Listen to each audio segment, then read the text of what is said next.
Пункты приема заявлений на общероссийское голосование уже действуют. Всего в Назрановском районе насчитывают 29 избирательных участков и более 56 тысяч избирателей.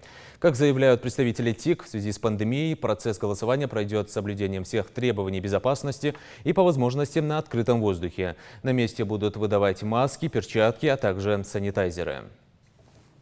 Разрабатываем на месте схему расположения всех участников голосования, то есть где наблюдатель будет находиться, где участковая комиссия, где урна будет стоять. Вот эти моменты, уже разработана схема у нас есть, образцы схем.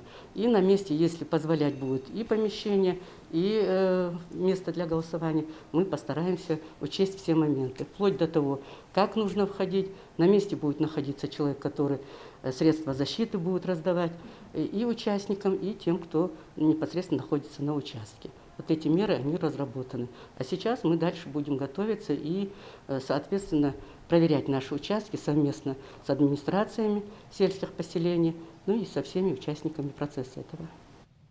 Подготовка к голосованию по поправкам в основной закон страны была приостановлена из-за режима самоизоляции. Но на сегодняшний день большинство избирательных участков готовы к предстоящему событию. Как мы знаем, Владимир Владимирович Путин уже назначил голосование на 1 июля. Соответственно, мы уже в полном масштабном объеме начали вести свою работу. Все наши избирательные участки подготовлены. Избирательные комиссии находятся в соответствии со своим графиком дежурства на своих местах. Работа ведется, и мы, в принципе, готовы к проведению нашего голосования.